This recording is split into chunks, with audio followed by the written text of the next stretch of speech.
Assalamualaikum warahmatullahi wabarakatuh.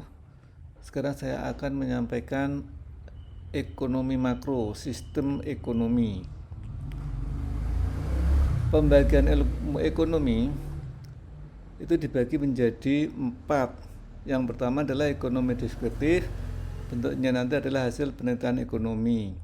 Yang kedua adalah ekonomi teori, yaitu terdiri dari ekonomi mikro dan ekonomi makro. Yang ketiga, ekonomi terapan, yaitu selain teori ekonomi.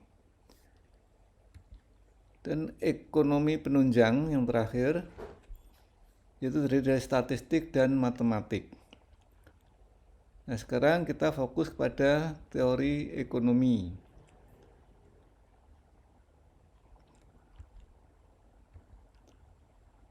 Teori ekonomi terdiri dari 2, yaitu ekonomi mikro dan ekonomi makro.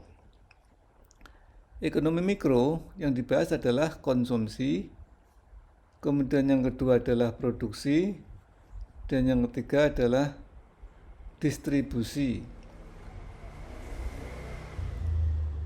Sedangkan ekonomi makro itu sebetulnya hanya membahas satu hal saja, yaitu tentang kesejahteraan ekonomi.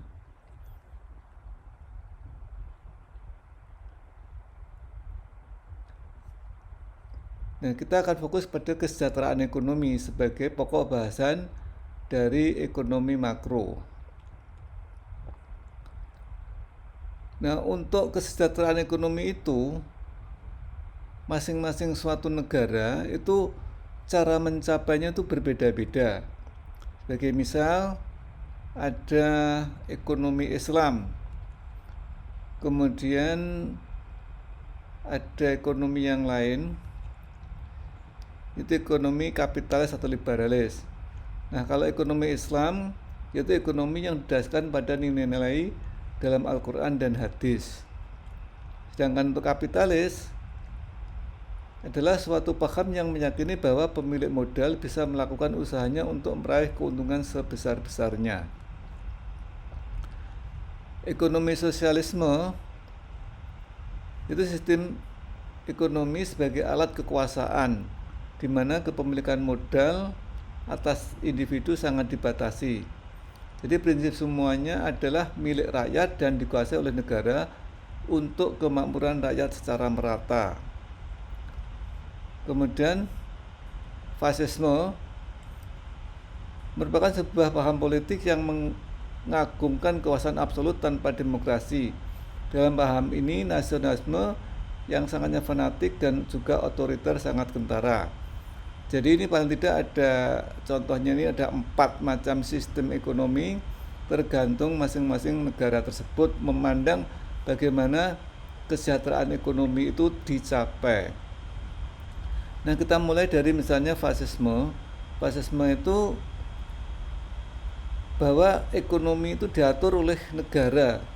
Jadi apa katanya negara, sehingga kesejahteraan itu tergantung kepada keinginan negara tadi, keinginan penguasa tadi.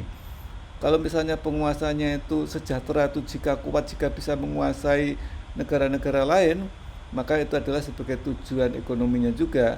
Dengan menguasai negara lain, maka dia akan memperoleh kesejahteraan.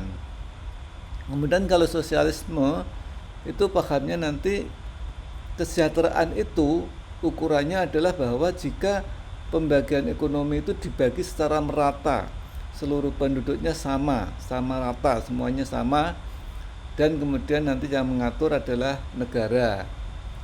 Nah, kalau liberal atau kapitalis itu individu itu bisa memperoleh keuntungan yang sebesar-besarnya, sehingga bisa jadi ini ada gap antara yang kaya dan yang miskin.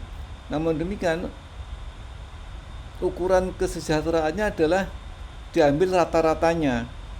Jadi apabila nilai rata-rata pendapatan nasional itu besar, berarti dia sejahtera. Nah, biasanya kemudian untuk kapitalisme ini, ukuran kesejahteraan itu terjadi jika pendapatan nasional dalam keadaan keseimbangan. Nah, kemudian kalau ekonomi Islam, ini nanti akan kita bahas lebih rinci. sebagai berikut. Jadi kita akan membahas ekonomi Islam secara lebih detail. Nah, ekonomi Islam itu dasarnya adalah tanpa riba. Jadi riba dilarang dalam Al-Quran. Jadi misalnya salah satunya adalah surat Al-Imran ayat 130. Nah, pada ayat ini melarang riba. Riba itu diharamkan.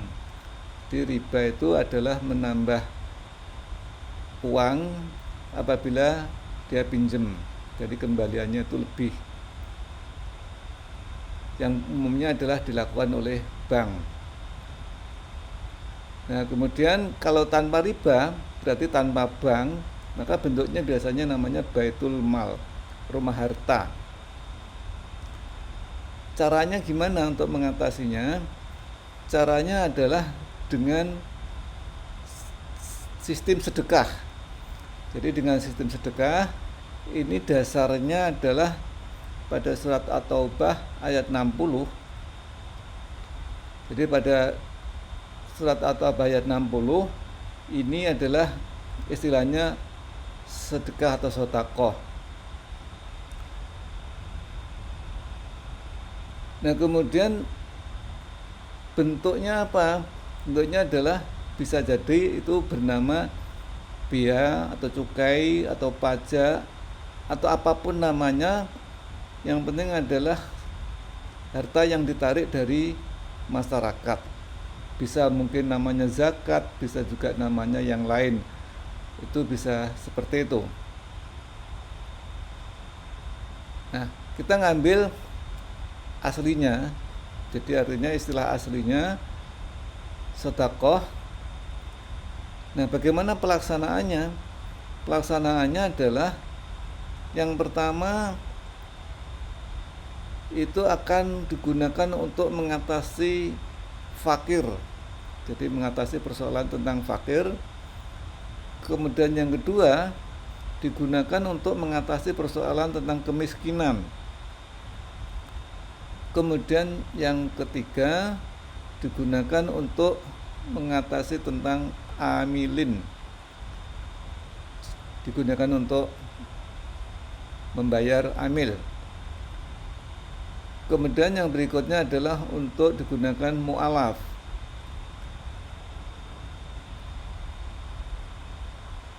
Dan yang berikutnya nomor 5 adalah untuk riqab. Yang keenam digunakan untuk gharimin.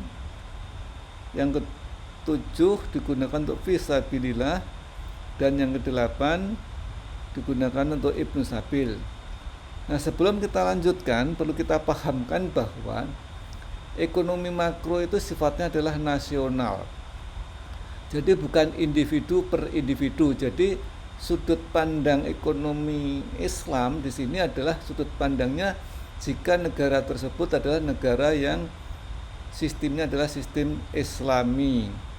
Jadi makanya sistem ekonominya juga ekonomi Islam secara makro.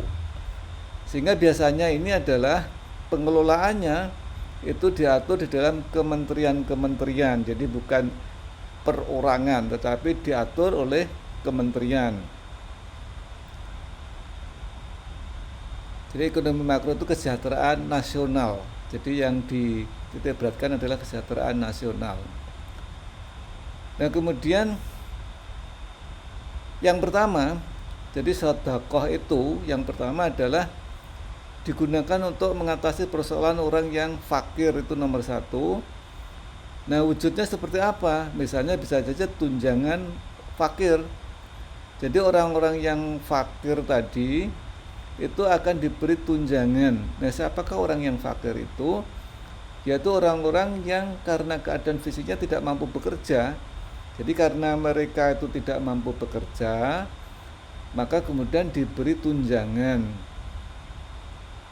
Jadi misalnya juga bisa berupa BLT, misalnya bantuan langsung tunai. Tapi ini lebih cenderung kepada hal yang rutin. Jadi setiap bulan akan mendapatkan tunjangan untuk kehidupan mereka. Nah, kemudian yang kedua, yaitu digunakan untuk mengatasi persoalan kemiskinan. Jadi kalau fakir tadi misalnya pengelolaannya adalah di Kementerian Sosial. Jadi ini yang menangani adalah Kementerian Sosial. Nah sekarang kalau miskin itu diberikan dalam bentuk apa? Yaitu untuk menciptakan lapangan kerja. Nah siapakah orang miskin itu? Yaitu orang-orang yang mempunyai tempat kediaman dan pekerjaan tetapi penghasilannya tidak cukup untuk kebutuhan sehari-hari dalam kehidupan keluarganya. Hal ini tentulah menurut nilai hidup dan harga barang-barang yang berlaku dalam masyarakat. Jadi orang yang miskin ini sebetulnya mampu bekerja tetapi karena hasilnya kurang cukup, maka kemudian harus carikan modal atau bantuan dari sedekah ini dan diwujudkan untuk menciptakan lapangan bekerja, bukan seperti fakir ini yang diberikan tunjangan, tetapi ini adalah untuk menciptakan lapangan pekerjaan. Tentu saja tugas pemerintah lah yang dalam hal ini misalnya di bawah Kementerian Ketenagakerjaan itu berusaha untuk bagaimana menciptakan lapangan pekerjaan sebesar-besarnya yang berasal dari sedekah tadi itu. Nah kemudian yang berikutnya adalah amilin. Amilin itu digunakan untuk menggaji orang yang mengurusi sedekah ini. Siapakah amilin itu? Yaitu orang-orang yang bekerja mengurus sedekah atau orang-orang yang bertugas sebagai pejabat-pejabat pemerintah atau ASN atau mungkin namanya PNS dalam suatu negara, atau juga pegawai-pegawai sipil di semua jabatan di setiap daerah dan di pusat pemerintahan. Jadi yang memang bekerja digaji dari uang negara yang berupa sedekah tadi, baik itu bea cukai, pajak, apapun namanya, atau zakat misalnya. Nah kemudian yang berikutnya adalah mu'alaf. Mu'alaf itu digunakan untuk pendidikan. Jadi ini adalah Kementerian Pendidikan yang menanganinya. Kalau ini gaji ini biasa juga misalnya kementeriannya misalnya adalah Kementerian Keuangan.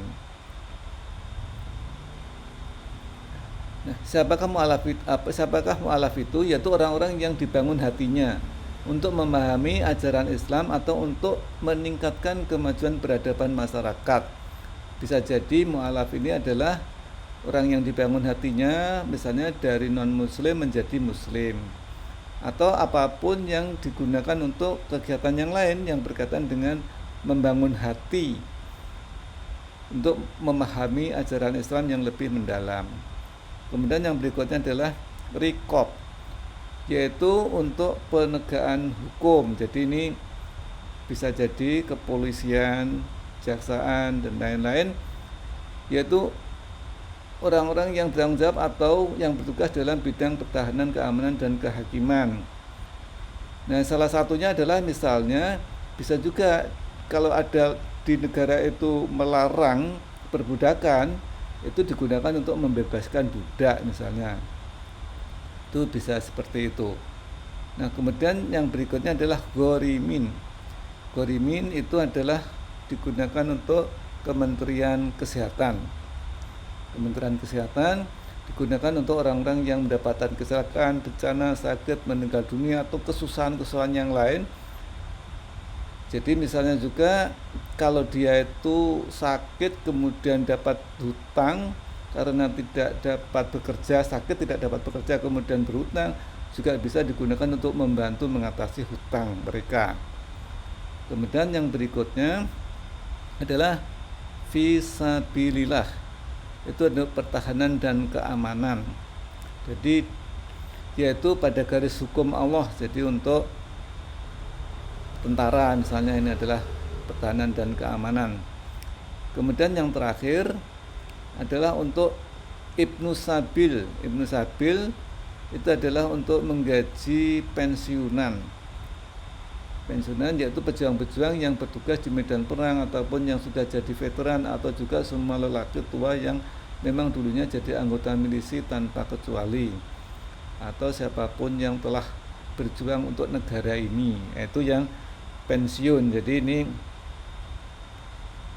digaji oleh negara dari uang sedekah ini. Jadi ini adalah prioritas. Jadi prioritas utama dalam sistem ekonomi Islam. Dengan demikian maka ukuran kesejahteraannya ini adalah apabila persentase orang miskin ini semakin kecil. Jadi semakin kecil persentase orang miskin, itu berarti semakin sejahtera mereka.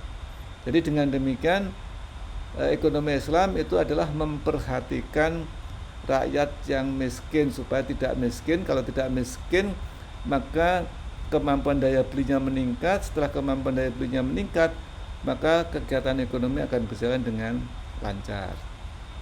Jadi demikian yang bisa kita sampaikan, mudah-mudahan ada manfaatnya. Bila taufiq wal hidayah. Wassalamualaikum warahmatullahi wabarakatuh.